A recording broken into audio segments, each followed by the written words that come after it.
In this war, there has been a lot of destruction, a lot of suffering. At the end of the war, a policy of no victor, no vanquished was established. But it remained for this to be put into practice in real terms. The Igbos, as I saw them on my return,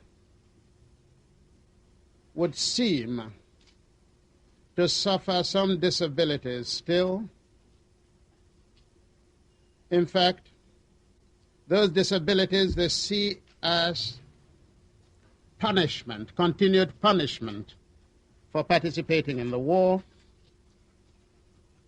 And in a country where we're all striving to forget the past and move forward to a brighter future, this constant reminder, this constant punishment, this constant reproach inhibited the Igbo through participation in Nigerian body politic. They would like to feel that in Nigeria they could aspire to any position.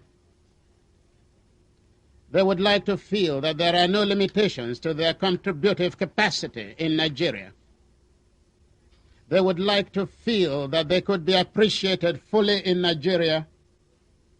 They would like to feel that they could be honored in Nigeria for their contribution. In short, the Igbo would like to feel that one day an Igbo could become president of the Federal Republic of Nigeria.